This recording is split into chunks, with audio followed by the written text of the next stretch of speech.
देखते हैं विज्ञान में भौतिक फिजिक्स का पहला चैप्टर हम लोग कौन सा है? प्रकाश का परावर्तन और अपवर्तन। इसका हम लोग क्या देखते हैं? ऑब्जेक्टिव। इसका हम लोग क्या देखेंगे?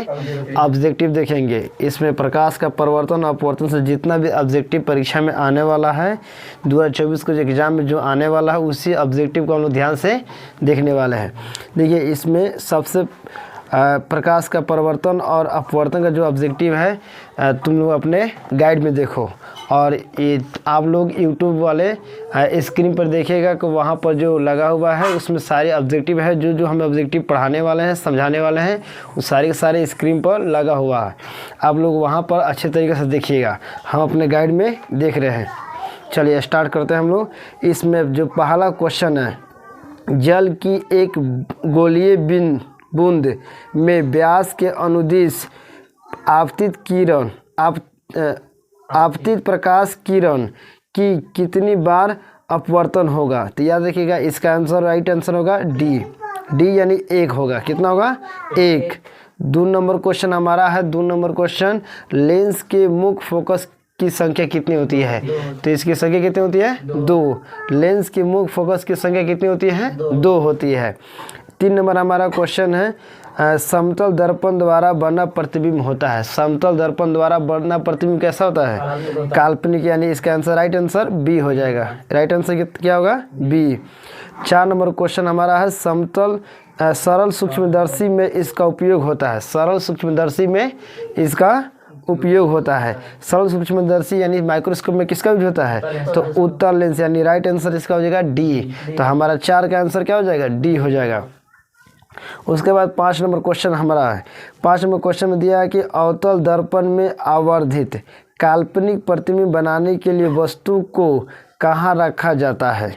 ऑप्शन नंबर ए में है फोकस और ध्रुव के बीच, बी में है वक्रता केंद्र के परे, सी आंसर है फोकस पर, और डी आंसर है वक्रता केंद्र और फोकस के बीच। तो बताओ इसका आंसर, राइट आंसर क्या होगा? 5 का फोकस और ध्रुव के बीच, यानी राइट आंसर इसका क्या हो जाएगा? ए आंसर हो जाएगा।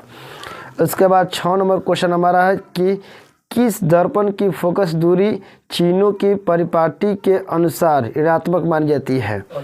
तो इसका क्या आंसर होगा? अवतल लेंस। क्या कि अवतल लेंस में हमेशा फोकस दूरी क्या होती है? ऋणात्मक होती है, जबकि उत्तल में धनात्मक। उत्तल में धनात्मक और अवतल में ऋणात्मक होती है। तो हमारा 6 का राइट आंसर कितना हो जाएगा? बी हो जाएगा। 6 का आंसर कितना हो जाएगा? बी हो जाएगा। इसके बाद 7 में क्वेश्चन है। 7 में है कि निम्नलिखित में से किस लेंस को अभिसारी लेंस कहा जाता है? अपसारी लेंस। अपसारी लेंस किसे कहते हैं? तो अवतल लेंस को अभिसारी लेंस कहा जाता है, यानी हमारा 7 का आंसर क्या हो जाएगा? ए आंसर हो जाएगा। तो हम लोग देखते हैं 8 नंबर क्वेश्चन। 8 नंबर हमारा जो क्वेश्चन है इसमें दिया हुआ है, एक अभिसारी किरण पुंज समतल दर्पण पर आपतित होती है, परावर्तित किरण पुंज होगा। इसका क्या आंसर होगा? अपसारी, अभिसारी, समांतर, इनमें से कोई नहीं। तो इसका राइट आंसर क्या होगा? बी आंसर अभिसारी। क्या होगा? अभिसारी, यानी इसका राइट आंसर कितना हो जाएगा? हमारा बी आंसर हो जाएगा। उसके बाद हमारा 9 नंबर क्वेश्चन, ध्यान से देखिएगा। 9 नंबर क्वेश्चन आप लोग स्क्रीन पर लगा हुआ जो क्वेश्चन है उसको ध्यान से देखिएगा। हम अपने गाइड में क्वेश्चन को देख रहे हैं। देखिए जितना भी क्वेश्चन पढ़ा रहे हैं सब इम्पोर्टेंट क्वेश्चन है, ये आप लोग के एग्जाम में आने वाला है। ये 2024 में अगर प्रकाश का परावर्तन अपवर्तन से क्वेश्चन ऑब्जेक्टिव आया तो लगभग इसी से क्वेश्चन रहेगा। तो आप लोग ध्यान से समझिए और सुनते रहिएगा ध्यान से, और स्क्रीन पर देखिएगा पूरा का पूरा क्वेश्चन और आंसर भी इसका आप लोग भी बताने की कोशिश कीजिएगा। तो हम लोग देखते हैं 9 नंबर क्वेश्चन। 9 नंबर क्वेश्चन हमारा है, किसी समतल दर्पण द्वारा आवर्धन होता है। समतल दर्पण का आवर्धन कितना होता है? 1 होता है। कितना होता है? 1। तो इसमें दिया है ऑप्शन नंबर ए में +1, -1, 0, इनमें से कोई नहीं। तो हमारा राइट आंसर क्या होगा? +1। समतल दर्पण का आवर्धन कितना होता है? +1, यानी 9 का आंसर क्या होगा? हमारा +A, यानी ए आंसर हो जाएगा। इसके बाद 10 नंबर क्वेश्चन को ध्यान से देखिए। निम्नलिखित में से किस दर्पण द्वारा किसी वस्तु का आभासी प्रतिबिंब मिल सकता है? यानी आभासी काल्पनिक प्रतिबिंब बनता है किससे? समतल दर्पण से, उत्तल दर्पण से, अवतल दर्पण से, इनमें से सभी के द्वारा। हमारा समतल दर्पण मिल जाता है, उत्तलों में मिल जाता है और अवतल मिलता है कहाँ? वहाँ फोकस और ध्रुव के बीच में रखा जाता है तब। तो इनमें से सभी आंसर हो गए। राइट आंसर क्या हो जाएगा? 10 का डी आंसर, 10 का डी आंसर राइट हमारा आंसर। अब हम लोग देखते हैं 11 नंबर क्वेश्चन। 11 नंबर क्वेश्चन इस चैप्टर का नहीं है, इस चैप्टर का क्वेश्चन ही हमारा नहीं है। ये 3 नंबर चैप्टर फिजिक्स का जो 3 नंबर चैप्टर है मानव नेत्र, उसी का क्वेश्चन है। तो 13 नंबर क्वेश्चन को छोड़कर हम लोग कहाँ देखते हैं? 11 नंबर क्वेश्चन छोड़कर 12 नंबर क्वेश्चन देखते हैं। 12 नंबर क्वेश्चन में दिया हुआ है कि विरल माध्यम से संगन माध्यम पर जाने पर किरण मुड़ जाती है। तो बताइए किधर मुड़ जाती है? अभिलंब की ओर, अभिलंब से दूर, अभिलंब के साथ संपाती, यानी में से कोई नहीं। तो हमारा राइट आंसर क्या होगा इसमें? ए, यानी अभिलंब की ओर मुड़ जाती है। विरल से संगन में जाने पर किधर मुड़ जाती है? अभिलंब की ओर, जबकि संगन से विरल जाने में अभिलंब से दूर हट जाती है। अगला क्वेश्चन 13 नंबर हमारा है कि निम्नलिखित में से किस लेंस की फोकस दूरी धनात्मक होती है? बताइए किसका, कौन सा आंसर होगा? उत्तल लेंस का कि समतल अवतल लेंस का, अवतल लेंस का, या इनमें से कोई नहीं? बताओ 13 का राइट आंसर क्या होगा हमारा? ए आंसर होगा। क्या होगा? ए आंसर होगा। 13 का राइट आंसर उत्तल लेंस होगा। उसके बाद 14 नंबर क्वेश्चन, 14 नंबर क्वेश्चन को ध्यान से देखिएगा। इसमें 14 नंबर क्वेश्चन दिया है कि चीनों के निर्देशांक परिपाटी के धनात्मक फोकस दूरी होती है। तो बताइए धनात्मक फोकस दूरी किसकी होती है? उत्तल लेंस की, उत्तल दर्पण की, अवतल दर्पण की, ए और बी दोनों की। बताइए ए और बी दोनों, यानी हमारा राइट आंसर क्या हो जाएगा? D.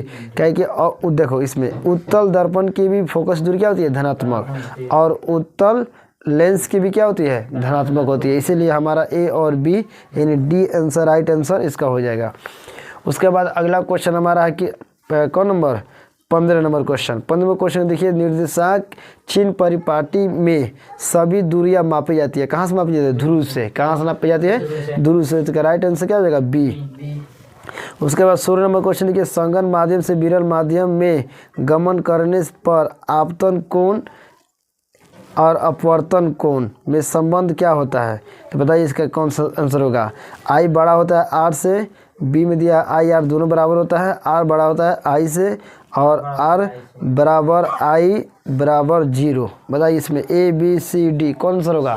C answer. Right answer क्या होगा? सी, यानी आर बड़ा होता है किससे? आई से। क्या कि संगन से विरल जाने पर हमारा आर बड़ा हो जाता है, और आई क्या होता है? अपवर्तन कोण हमेशा बड़ा हो जाता है, परावर्तन कोण आपतन कोण क्या होता है? छोटा हो जाता है। इसके बाद अगला हमारा क्वेश्चन है 17 नंबर, निम्न में से कौन सा पदार्थ लेंस बनाने के लिए उपयुक्त नहीं किया जा सकता है? तो बताइए किसका उपयोग नहीं कर सकते हम लोग? मिट्टी का। इसमें राइट आंसर क्या होगा? 17 का क्या हो जाएगा? D answer. 17 का हमारा राइट आंसर क्या हो जाएगा? डी, यानी मिट्टी के द्वारा हम लोग लेंस को नहीं बना सकते हैं। उसके बाद अगला क्वेश्चन हमारा है कि एक उत्तल लेंस की क्षमता 1 डायऑप्टर होती है, तो उसकी फोकस क्या हो सकती है? याद रखिएगा 100 सेंटीमीटर होगी। क्या होगी इसका राइट आंसर? देखिए 19 नंबर क्वेश्चन, 19 नंबर क्वेश्चन को ध्यान से देखिएगा। किसी बीम का वास्तविक तथा समान साइज का प्रतिबिंब बनाने के लिए बीम को उत्तल लेंस के सामने रखा जाना चाहिए। कहाँ पर रखा जाना चाहिए? इसमें दिया लेंस के मुख्य फोकस पर, फोकस दूरी के दुगुनी पर, अनंत पर, और इस लास्ट में दिया डी में लेंस की प्रकाशिक केंद्र तथा मुख्य फोकस के बीच। तो इसमें बताइए क्या होगा आंसर? फोकस दूरी के दुगुनी पर, फोकस के दूरी के दुगुनी पर। अब हम अगला क्वेश्चन है 20 नंबर। अब हम लोग का अगला क्वेश्चन है 20 नंबर। 20 नंबर क्वेश्चन दिया कि किसी गोलीय दर्पण तथा किसी पतले गोले लेंस दोनों की फोकस दूरी -15 सेंटीमीटर है, तो संभवतः दर्पण और लेंस होगा। संभवतः है, बताओ दोनों अवतल होगा, दोनों उत्तल होगा, दर्पण अवतल और तथा लेंस उत्तल, दर्पण उत्तल तथा लेंस अवतल। इसमें कौन आंसर होगा? दोनों अवतल होगा। दोनों अवतल होगा। क्या होगा? दोनों। क्या कि दोनों में क्या दिया है? माइनस, तो फोकस दूरी माइनस, तो दोनों क्या हो जाएगा? अवतल। दोनों अवतल होगा। क्या होगा? दोनों अवतल, यानी दोनों दर्पण भी अवतल लेंस और अवतल दर्पण और अवतल लेंस हो जाएगा। यानी हमारा राइट आंसर 20 का कितना हो जाएगा? ए आंसर हो जाएगा।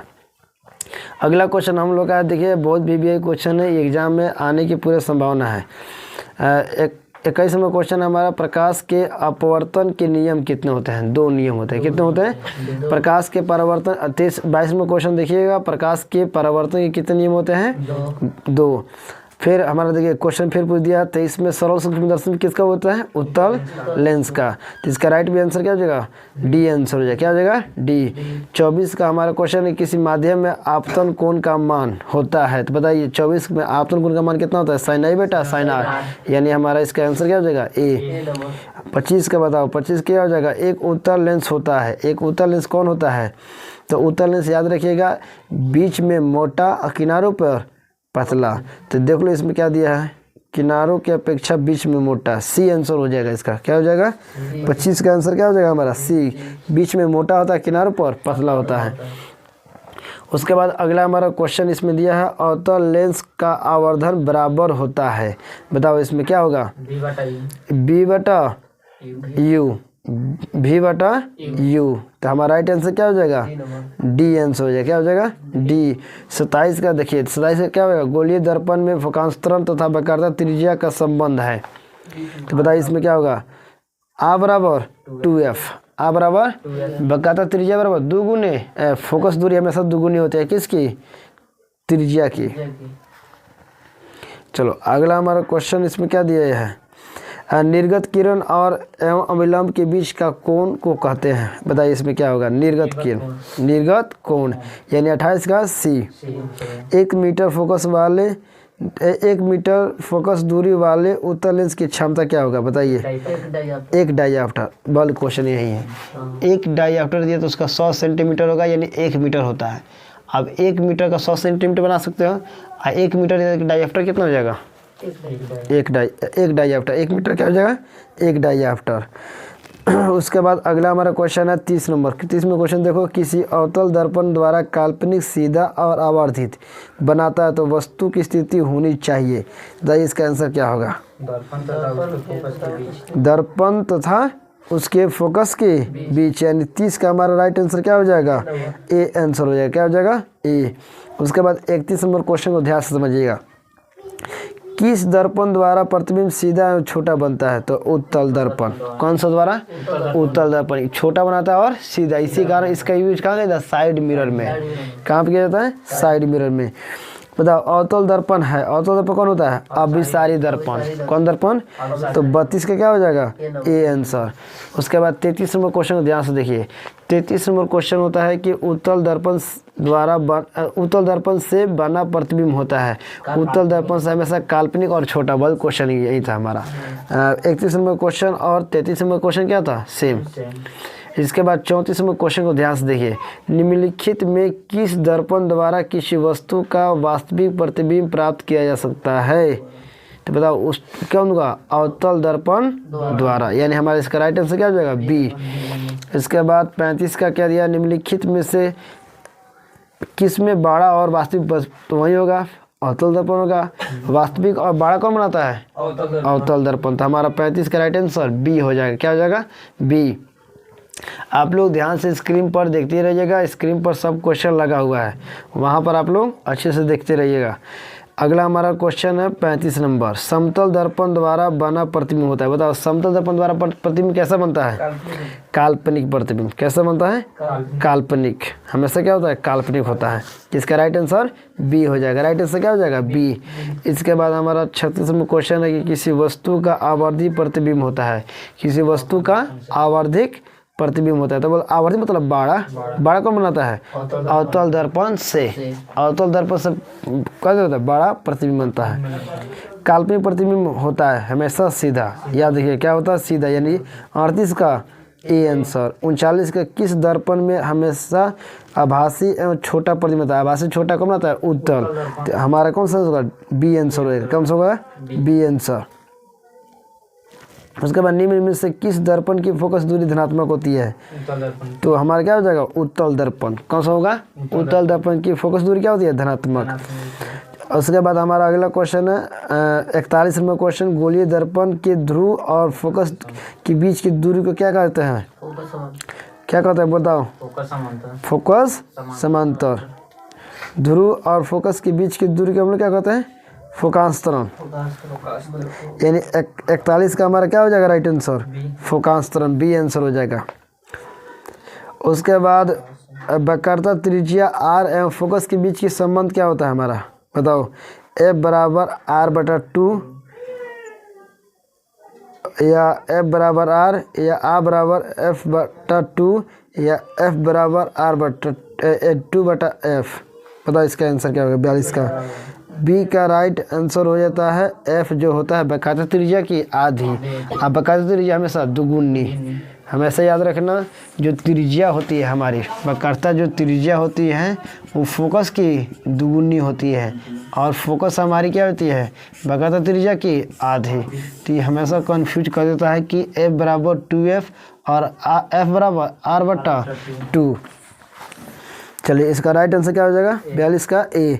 उसके बाद हमारा अगला क्वेश्चन है, कौन नंबर क्वेश्चन है? देखो ध्यान से, उसमें दिया है कौन नंबर क्वेश्चन? 43 नंबर क्वेश्चन के हजामत बनाने के लिए प्रयोग किया जाता है अवतल दर्पण का। अवतल दर्पण का हजामत दर्पण के लिए प्रयोग किया जाता है। 16 को में किसका प्रयोग होता है? अवतल दर्पण, यानी इसका भी अवतल दर्पण, यानी ए आंसर हो जाएगा। सर्च लाइट का परावर्तक सतह क्या होता है? अवतल होता है। क्या होता है? अवतल, यानी 45 का क्या हो जाएगा? बी। रोगियों के नाक, कान, गले इत्यादि के जांचने के लिए डॉक्टर किसका उपयोग होता है? अवतल दर्पण, यानी 46 का राइट आंसर हमारा कितना हो जाएगा? ए आंसर हो जाएगा। उसके बाद 47 नंबर होता है कि पानी में डूबे एक उत्तल लेंस की फोकस दूरी हवा में इसकी फोकस की दूरी की अपेक्षा होती है। ए में अधिक होती है, कम होती है, अपवर्तित रहती है, ए में से कोई नहीं। क्या होती है? कम होती है। क्या होती है? हमेशा कम, यानी 47 कितना हो जाएगा हमारा? ए आंसर हो जाएगा। क्या आंसर हो जाएगा? बी आंसर होगा। क्या होगा? B answer. 48 नंबर क्वेश्चन के दिया है आंसर, उत्तल लेंस में बना प्रतिबिंब होता है। उत्तल लेंस में बना प्रतिबिंब बताओ कैसा होता है? वास्तविक और उल्टा होता है। यानी इसका आंसर हो जाएगा बी। 49 का देखो ध्यान से, 49 में क्वेश्चन दिया है कितना, क्या दिया है? उत्तल लेंस द्वारा काल्पनिक प्रतिबिंब बनता है जब बीम क्या रहता है? फोकस पर रहता है, फोकांतरण से कम दूरी पर रहता है, अनंत पर रहता है, फोकांतरण की दुगुनी दूरी तथा अनंत के बीच रहता है। बताओ 49 का राइट आंसर क्या होगा? बी होगा। बी आंसर होगा। क्या होगा? बी, फोकांतरण की दूरी पर रहता है। क्वेश्चन से पीछे हम लोग देख लिया इसको। चलो अगला क्वेश्चन हम लोग का 50 नंबर क्वेश्चन, ध्यान से देखिए। 50 नंबर क्वेश्चन, लेंस की क्षमता होती है, लेंस की जो क्षमता होती है हमेशा फोकस के व्युत्क्रम यानी उल्टा होता है। देखो ध्यान से, क्षमता क्या होती है? फोकस के उल्टा, व्युत्क्रम मतलब उल्टा होता है। क्या होता है? तो इसका राइट आंसर बताओ क्या होगा? सी होगा। क्या होगा? फोकस दूरी के व्युत्क्रम होता है। तो बताओ लेंस की क्षमता में क्या होता है? फोकस की दूरी की व्युत्क्रम, यानी 50 का सी आंसर।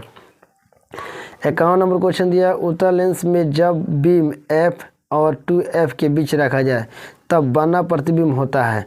बताओ क्या होता है? बड़ा और वास्तविक होता है। उसका होता है बड़ा और वास्तविक होगा। दो वक्रीय पृष्ठों से घिरे हुए ठोस माध्यम का क्या कहा जाता है? गोलीय। इसमें क्या है? दो वक्रीय पृष्ठों से घिरे हुए ठोस माध्यम को क्या कहा जाता है? बताओ। गोलीय दर्पण, त्रिज्या, गोलीय लेंस, समतल दर्पण। क्या होगा? गोलीय लेंस, यानी कितना, इसका राइट आंसर कितना है? सी। 52 का सी। उसके बाद 53 का नंबर देखो ध्यान से, किस लेंस का उपयोग कर दृष्टि दोष को संशोधित किया जा सकता है?